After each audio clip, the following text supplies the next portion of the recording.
السلام عليكم ورحمة الله وبركاته.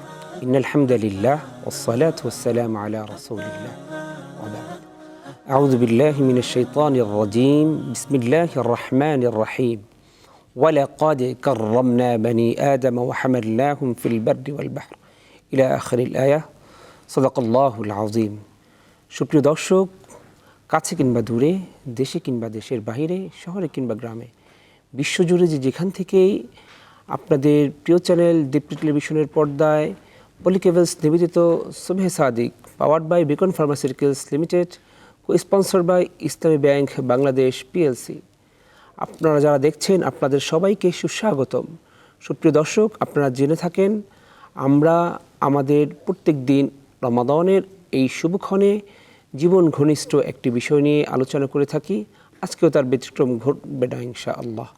আমরা আমাদের আজকের এই গুরুত্বপূর্ণ জীবন ঘনিষ্ঠ আলোচনায় আমরা যাদেরকে দুজন গেস্টকে আমরা আমন্ত্রণ জানিয়েছি, আমরা যাদেরকে এই জীবন ঘনিষ্ঠ অনুষ্ঠানে গেস্ট হিসেবে যাদেরকে আমরা আমন্ত্রণ জানিয়েছি, চলুন তাদের সাথে আমরা পরিচয় করিয়ে দিই।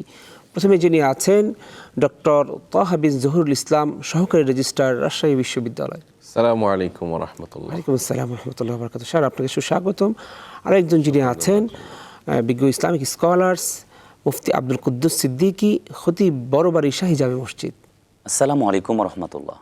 ওয়ালাইকুম আসসালাম ওয়া রাহমাতুল্লাহি ওয়া বারাকাতুহু। স্যার, আপনাকে সুস্বাগতম, অসংখ্য ধন্যবাদ। স্যার, আজকের পবিত্র মাহে রমাদানে জীবন ঘনিষ্ঠ একটি বিষয় নিয়ে আমাদের প্রিয় দর্শকদেরকে সুন্দর আলোচনা শোনানোর জন্য আমাদের আমন্ত্রণে স্টুডিওতে আসার জন্য আপনাদেরকে অসংখ্য ধন্যবাদ। স্যার, আপনারা জেনে থাকবেন আমরা আজকে যে বিষয় নিয়ে আলোকপাত করব, বৈষম্য দূরীকরণে আল কোরআনের ভূমিকা। আমরা জানি যে পুরা পৃথিবীতে মানুষের জন্য একটা যে শব্দ আছে, আমাদের প্রচলন একটা বাংলা আছে, মানুষ মানুষের জন্য। এটা মানুষ এখন ভুলে গিয়েছে। প্রত্যেকটা শ্রেণীতে এখন বৈষম্য। মানুষ যদি বলেন যে প্রাণীর সাথেও মানুষ এখন বৈষম্যতা শুরু করেছে। এই বৈষম্য দূরীকরণে আল কোরআনের কী ভূমিকা ছিল? যেহেতু পবিত্র মাহে রমাদান, কোরআন নাজিলের মাস, এখানে কোরআনের বিষয়গুলো নিয়ে আমরা আজকে আলোকপাত করব। বিশেষ করে যে বৈষম্য দূরীকরণে কোরআন আমাদেরকে কী শিক্ষা দিয়েছেন, প্রফেট মুহাম্মদুর রাসূলুল্লাহ সাল্লাল্লাহু আলাইহি ওয়াসাল্লাম আমাদেরকে কী শিক্ষা দিয়ে গিয়েছেন, যে শিক্ষাগুলো নিয়ে যদি আমরা আমাদের জীবন ঘনিষ্ঠ বিষয়, আমাদের জীবন ব্যবস্থাপনায় যদি আমরা কাজে লাগাতে পারি, তাহলে আমরা খুব দ্রুতই জান্নাতের দিকে অগ্রসর হতে পারবো। এই বিষয়গুলো নিয়ে আমরা আলোকপাত করার জন্য প্রথমেই আমরা বিনীত অনুরোধ করছি মুফতি আব্দুল কুদ্দুস সিদ্দিকী। জি, নাহমাদুহু ওয়া নুসাল্লি আলা রাসূলিহিল কারীম, আম্মা বাদ। সম্মানিত প্রাজ্ঞ উপস্থাপক, আপনাকে অনেক অনেক মোবারকবাদ জ্ঞাপন করছি। আপনি খুবই গুরুত্বপূর্ণ একটি বিষয় অবতারণা করেছেন। আসলে বৈষম্য দূরীকরণে একমাত্র কিতাব যা if you recite the holy Quran in every single day, যদি আমরা প্রত্যহ জীবনে আমাদের পারিবারিক, সামাজিক, রাজনৈতিক, ধর্মীয়, আমাদের জীবনের প্রত্যেকটি ক্ষেত্রে, রান্নাঘর থেকে বঙ্গভবন পর্যন্ত কোরআনকে যদি আমরা গ্রহণ করি, তবেই বৈষম্য বিরোধী একটি সমাজ আমরা উপহার দিতে পারবো। মহান রাব্বে কারিমে সুবহানাহু ওয়া তাআলা কোরআনে কারিমে বলেছেন, মা ফাররাতনা ফিল কিতাবি মিন শাই। এটা এমন একটা কিতাব যাতে এমন কোনো বিষয় নাই আমি আল্লাহ তাআলা দেইনি। নট অনলি দ্যাট, হুদাও ওয়া রাহমাতাও ওয়া বুশরা লিল মুসলিমিন। এখানে রয়েছে মুসলমানদের জন্য হেদায়েত, রাহমত এবং সুসংবাদ। বলবেন কিভাবে? আমি অ্যাজ এ মিসাল হিসেবে দিচ্ছি। সাম্প্রতিক সময় দেখা যাচ্ছে চতুর্দিকে খুন খারাপি, ধর্ষণ, এভাবে বিভিন্ন অপরাধ সংগঠিত হচ্ছে। তো এখানে কোরআনে কারিমের যে বিচারটি, একজন ব্যক্তি সে জেনার সঙ্গে লিপ্ত হয়েছে, ব্যক্তিকে ধরো, বুক পর্যন্ত পুঁতে ফেলো, এরপরে আমার বিশ্বাস কোরআনে কারিমের যে বিচার, তাকে পাথর ঢেলে যদি তাকে জমিন থেকে বিদায় করে দেওয়া হয়, দেখা যাবে এই অপরাধ আর ঘটবে না। বৈষম্য দূরীকরণে একজন চোর চুরি করেছে, তার হাত কেটে দাও, সমাজে আর চুরি ঘটবে না। আমি খুব সুন্দর আরেকটি বিচারের কথা বলছি। হযরত ওমর রাদিয়াল্লাহু তাআলা আনহু তার নিজের সন্তানের বিচার করেছিলেন মদ পানের অপরাধে। সন্তান যখন মিশর থেকে আসছেন, আমর ইবনুল আসকে জিজ্ঞেস করছেন, তুমি বিচার করেছো প্রকাশ্যে নাকি গোপনে? তিনি বলছেন যে আমি গোপনে ঘরের ভেতরে আপনার সন্তানের বিচার করেছি। তিনি বলছেন না, এই বিচার আমি মানি না। তিনি পুনরায় মসজিদে নববীর সঙ্গে খুঁটির সঙ্গে তার সন্তানকে বেঁধে নামাজ শেষ করবার পরে দেন লাস্ট অ্যান্ড ফাইনালি তিনি বিচার করেছেন এবং 80টা বেত মেরে সন্তানকে জমিন থেকে বিদায় করেছেন। এটি হচ্ছে মানে আল্লাহর কোরআনের বিচার। নট অনলি দ্যাট, আমি যে বিষয়টি বলছি সেটি হচ্ছে, ধরুন একজন ব্যক্তি এমপি জনপ্রতিনিধি নির্বাচিত হয়েছেন, উনি ক্ষমতার বলয়ে ক্ষমতার অপব্যবহার করে আরেকজনের হাত কেটে দিয়েছেন। এবার কোরআনের বিচার হচ্ছে আনতাহকুমা বাইনান নাস বিল আদল। কোরআনের বিচার হচ্ছে, আল্লাহ সেজ দ্য হোলি কোরআন, তোমরা ন্যায়সঙ্গত বিচার করো। ইন্নাল্লাহা ইয়া'মুরু বিল আদলি ওয়াল ইহসান, যেহেতু আল্লাহ আদেল এবং ন্যায় বিচারক হতে বলেছেন। এবার এমপি মহোদয় অনেক বড় ক্ষমতাবান জন্যে ধরুন আমাদের তোহা সাহেবের হাত কেটে দিয়েছেন, ওনাকে, যিনি এমপি মহোদয়কে 10 বছরের জেল এবং তাকে 10 লক্ষ টাকা জরিমানা করা হলো। এতে কিন্তু বিচারটা সঠিক হয় নাই, ইনসাফ এবং ন্যায়ের বিচার হয় নাই। স্যার দুজনের বিচারটা সমমান হবে। হ্যাঁ, এটা ন্যায় বিচার। অসংখ্য ধন্যবাদ স্যার আপনাকে। স্যার আমরা আপনার কাছে আসবো, ডক্টর তোহা বিন জহিরুল ইসলাম স্যার। স্যার আমরা জানতে চাইবো যে আল্লাহ রাব্বুল আলামিন কোরআনে কারীমে সূরা বনী ইসরাঈল একটা আয়াত বলেছেন, ওয়ালাকাদ কাররামনা বনী আদম, প্রত্যেকটা মানুষের মর্যাদা সমমান। জি, এই বিষয়ে স্যার একটু প্লিজ আমাদেরকে জানাবেন। আলহামদুলিল্লাহি রাব্বিল আলামিন, ওয়াসসালাতু ওয়াসসালামু আলা আশরাফিল আমবিয়া ওয়াল মুরসালিন ওয়া আলা আলিহি ওয়া আসহাবিহি আজমাইন, আম্মা বা'দ। খুব সুন্দর একটি জীবন ঘনিষ্ঠ বিষয় আপনি উত্থাপন করেছেন। প্রাজ্ঞ উপস্থাপককে ধন্যবাদ জ্ঞাপন করছি। মহান আল্লাহ রাব্বুল আলামিন বলেছেন প্রত্যেকটা বান্দা তার কাছে সমান। ক্লাসিফিকেশন হয় তাকওয়ার ভিত্তিতে। যার অন্তরে যত বেশি ভয়, যে আল্লাহ রাব্বুল আলামিনের ওয়ার্ডার যত বেশি ফলো করেন, আল্লাহ তাআলা তাকে বেশি মূল্যায়িত করেন। যদি আমরা একটা তাকে বুঝতে চাই যে আমাদের জীবনের অথবা মর্যাদার মানদণ্ডটা হচ্ছে তাকওয়া দিয়ে, তাকওয়া দিয়ে, খোদাভীতি দিয়ে, এবং সেটা অন্তর্নিহিত বিষয়। এখানে আপনি যেই বিষয়টা ফোকাস করেছেন যে প্রত্যেকটা মানুষের মূল্য সমান হবে কিনা, এখন আপনি যেটা বুঝিয়েছেন, আমরা যদি প্র্যাকটিক্যালি দেখি যে রাস্তায় যে মানুষটা মানে বিভিন্ন মানে যে আমরা যাদেরকে টোকাই বলি, ছিন্নমূল যে শিশু, তাদের লাইফ এবং তারা তো একটা মানুষ, এই যে আমরাও একটা মানুষ, আমরা যারা একটা হাই সোসাইটিতে আছি, এবং আমাদের সমাজের মধ্যে কিছু মানুষ রয়েছে যাদের আল্লাহ রাব্বুল আলামিন ট্রিপল পি দিয়েছেন, পাওয়ার দিয়েছেন, প্রেস্টিজ দিয়েছেন, পজিশন দিয়েছেন। এই ট্রিপল পি যারা পেয়েছেন মহান আল্লাহ রাব্বুল আলামিনের কাছ থেকে, এই শ্রেণীটা, এই ক্লাসটা বেশিরভাগই আল্লাহ বিমুখ, এবং তারা এই নিয়ামতটা পেয়ে আল্লাহকে ভুলে গেছেন। আর যারা একেবারেই ছিন্নমূল অবস্থায়, যারা রাস্তায় দিনদুপাত করছেন, স্টেশনে, প্ল্যাটফর্মে, এবং তারা বিভিন্ন ধরনের অপরাধের সাথে জড়িয়ে পড়ছেন, এই ট্রিপল পি, এই পাওয়ার প্রেস্টিজ পজিশনওয়ালাদের কষাঘাতে এবং তাদের থেকে ছিটকে, মানে তারা তাদের কাছেই তাদেরকে ভিড়তে দিচ্ছে না, এবং বিশাল একটা সিন্ডিকেট তৈরি করে তাদেরকে বিভিন্ন অপরাধে ব্যবহার করা হচ্ছে। আল্লাহ রাব্বুল আলামিনের কাছে তাদের দাম, আর মানুষ হিসেবে, অ্যাজ এ হিউম্যান রাইটস হিসাবে সকল মানুষের দাম একই। কালকে আমরা যখন মস্কে যাই তখনই আমরা এটা দেখতে পাই। অবশ্যই এটা মসজিদে, এটা শাহরুর রমাদানের একটা প্র্যাকটিস। এই শাহরুর রমাদানে আমরা যখন কিয়ামুল লাইল তারাবিতে যাই, আমরা সালাতুল ফজরে যাই, ইফতার শেষে সালাতুল মাগরিবে আমরা যখন দাঁড়াই, দেখব যে সকলে বিভেদ ভুলে একাকার হয়ে গেছে। আমি গতকালকে একটি পলিটিক্যাল পার্টির ইফতার মাহফিল ছিল, সেখানে দেশের প্রধানমন্ত্রীও ছিলেন। সালাতে দেখলাম যে ওই পার্টির সাধারণ কর্মীও আছেন, পাশে দেশের প্রধানমন্ত্রীও দাঁড়িয়ে আছেন, মানে প্রধানমন্ত্রী। এটা খুব ভালো লেগেছে, আমাকে আপ্লুত করেছে। আসলে এই প্র্যাকটিসটা হওয়া দরকার। এটাই হচ্ছে আল কোরআনের শিক্ষা, শাহরুর রমাদানের শিক্ষা। এই শিক্ষাটাই দিচ্ছে আমাদেরকে সমতা। আল্লাহর বান্দা সকলে সমান। আল্লাহর ইবাদতের জায়গায় আল্লাহ তাআলা সকলকে সমান দেখতে চান, কারণ অহংকার আল্লাহ দেখতে চান না যে তিনি দেশের প্রধানমন্ত্রী, তার কাছে কেউ দাঁড়াতে, হ্যাঁ নিরাপত্তাজনিত কারণে একটু, সেটা আলাদা বিষয়, কিন্তু আমি অনেক ধনী, আমার পাশে নিডি কেউ দাঁড়াতে পারবে না, এটা আল্লাহ রাব্বুল আলামিন কোনোভাবে সমর্থন করেন না। যেমন এটা কোরআনের শিক্ষা নয়। জাতি, গোত্র, বংশ, এগুলো দিয়ে আমরা যে পরিচয়গুলো বহন করছি, এগুলো কি আসলে পরিচয়ের কারণ নাকি বৈষম্যের কারণ? কোনটা? এগুলো দিয়ে আমরা পরিচয় দিব আমাদের অহংকারের জন্য নাকি শুধু আমাদের পরিচয় বহন করার জন্য? এখানে দুইটা বিষয় থাকতে পারে। জাতি, বর্ণ, গোত্র প্রত্যেকটাই আলাদা আলাদা, মানে ক্লাসিফিকেশনটা আলাদা। এখানে আমরা একটা জিনিস মেন ফোকাসে নিয়ে আসবো, বৈষম্য, দ্যাট মিনস মিথ্যা।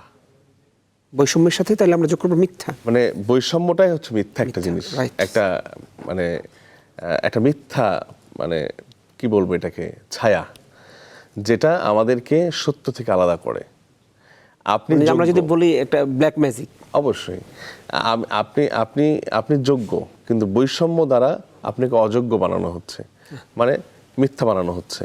আপনি দিন, বৈষম্য দ্বারা আপনাকে রাত বানানো হচ্ছে। এই জন্য আল্লাহ রাব্বুল আলামিন শুরুতে বলেছেন, মানে আল কোরআন হিয়া হুদাল লিন্নাস ওয়া বাইয়িনাতিম মিনাল হুদা ওয়াল ফুরকান। এই কোরআনটা হচ্ছে সত্য এবং মিথ্যা, এই বৈষম্য দূরীকরণের মানে মেইন অস্ত্র বা মেইন যন্ত্র হচ্ছে আল কোরআনুল কারীম। আমরা যদি আল কোরআন যদি সঠিকভাবে অনুধাবন করতে পারি, বুঝে পড়তে পারি, তাহলে অবশ্যই এ সমাজ থেকে বৈষম্য দূরীকরণ করা সম্ভব। আপনি যেটা বলেছেন সেটি হচ্ছে যে ধর্ম, বর্ণ, গোত্র, এই বিষয়টা দেখেন, হ্যাঁ আমরা আমাদের নিজের তারিফটাকে প্রতিষ্ঠিত করার জন্য, নিজের পরিচয়গুলোকে তুলে ধরার জন্য আমরা আমাদের বংশীয় যেই লকবগুলো আছেন, হ্যাঁ, খন্দকার, সর্দার, ইটিসি হতে পারে, এগুলো আলাদা জিনিস। কিন্তু আমি অমকের ছেলে, আমি প্রাইম মিনিস্টারের ছেলে, আমি প্রাইম মিনিস্টারের ভাতিজা। স্যার মাঝখানে একটা প্রশ্ন নেই স্যার, সেটা হচ্ছে যেমন আমাদের দেশে একটা প্রচলন একটা শব্দ আছে যে আমার বংশটা হচ্ছে সৈয়দ, তোমার বংশটা হচ্ছে মীর, অথবা ধরেন যে তোমার বংশটা হচ্ছে সৈয়াল। তো যারা সৈয়দ বংশের আছেন ওনারা হচ্ছে সৈয়াল বংশে যারা আছে তাদেরকে খুব বেশি ছোট করে নেগলেক্ট দেখছে। করে। আমি এখানে বিষয়টা, একটা বৈষম্যের, আমি এখানে এটা কি উচিত কিনা? ওই বিষয়টাতে আমি আসবো। জি স্যার। তো এই জন্য শুধুমাত্র পরিচয় বহন করার জন্য বংশ পরিচয়টা আপনি বলতে পারেন, কিন্তু দাম্ভিকতা এবং নিজের অহংকার প্রকাশের জন্য, অন্যকে নেগলেক্ট করার জন্য বা অন্যকে খাটো করার জন্য, তুচ্ছ-তাচ্ছিল্য করার জন্য আপনি এটা বলতে পারেন না। এটা অহংকারে পরিণত হবে, আর অহংকার আল্লাহ রাব্বুল আলামিনের চাদর। আল্লাহর চাদর ধরে যে টান দেবে সে আল্লাহর শত্রু হয়ে যাবে।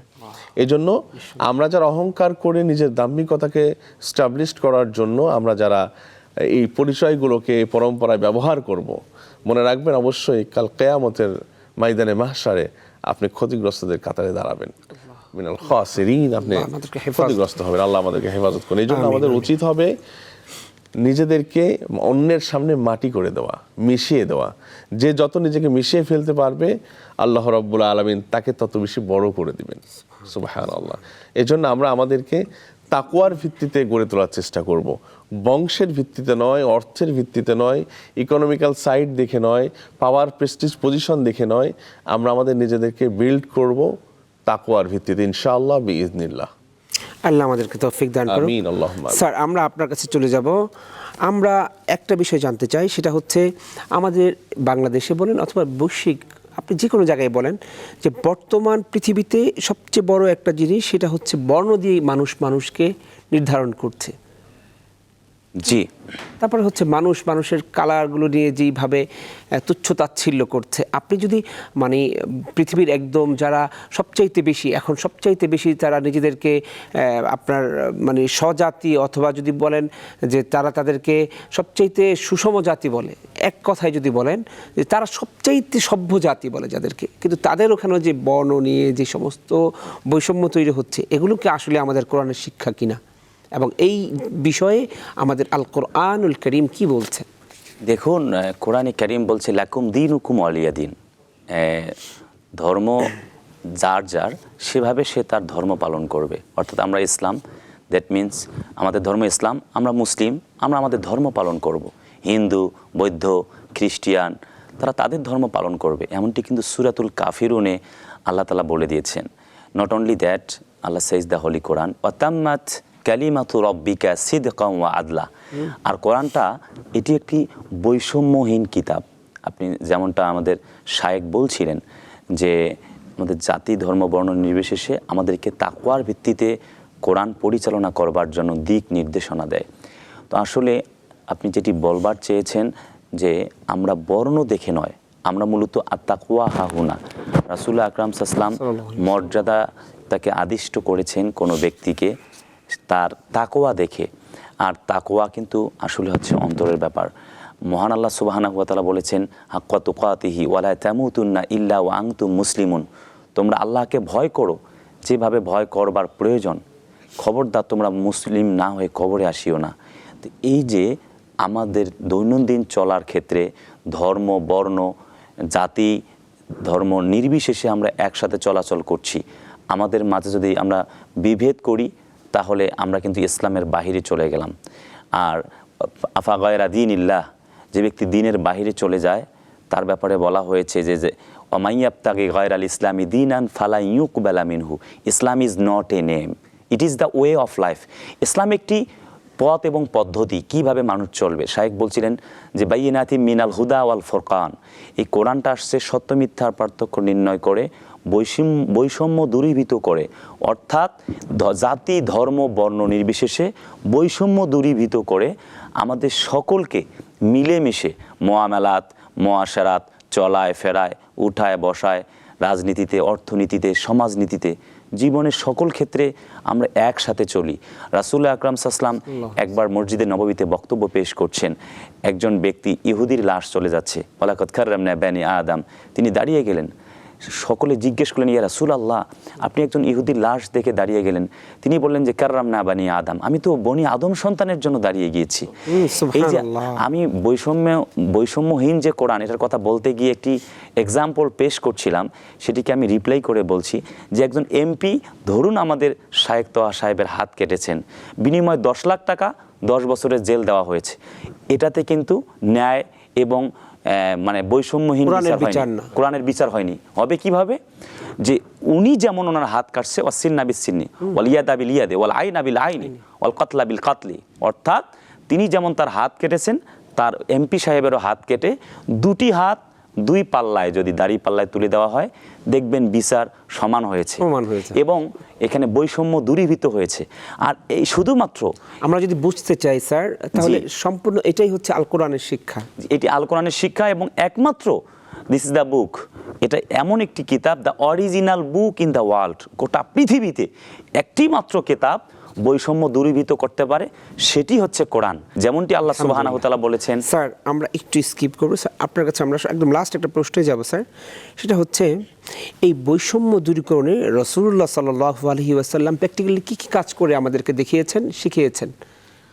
বৈষম্য দূরীকরণে রাসূল সাল্লাল্লাহু আলাইহি ওয়াসাল্লাম শিখিয়েছেন আমাদেরকে। রাসূল সাল্লাল্লাহু আলাইহি ওয়াসাল্লাম কখনো মানে অর্থ, স্যার খুব শর্টে আমাদেরকে, অর্থ, শিক্ষা বা দৈহিক সুঠাম মানে ক্ষমতা, শক্তির, পেশি শক্তির বলে রাসূল কোনো বিচার করেন নাই।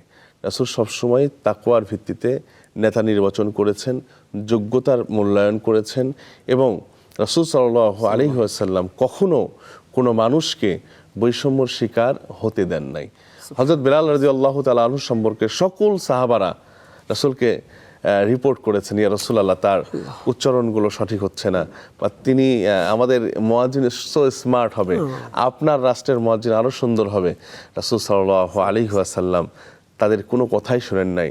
বেলালের যে একগ্র চিত্তের যেই ক্ষুধাভীতি, ক্ষুধা প্রেম এবং সে যে দরদ নিয়ে তার যে যোগ্যতার প্রমাণ তিনি দিয়েছেন, রাসূল সাল্লাল্লাহু আলাইহি ওয়াসাল্লাম বেলাল নিকষ কালো হওয়া সত্ত্বেও রাসূল তাকে বৈষম্যের শিকার হতে দেন নাই। সুবহানাল্লাহ স্যার, অসংখ্য ধন্যবাদ। শ্রেষ্ঠ মসজিদের মুয়াজ্জিন হিসেবে মূল্যায়ন করেছেন। স্যার আপনাদেরকে আমাদের আজকের গুরুত্বপূর্ণ বিষয় বৈষম্য দূরীকরণে আল কোরআনের ভূমিকা, আজকের এই জীবন ঘনিষ্ঠ বিষয়ে অত্যন্ত গুরুত্বপূর্ণ মেসেজ দেওয়ার জন্য আপনাদেরকে অসংখ্য ধন্যবাদ।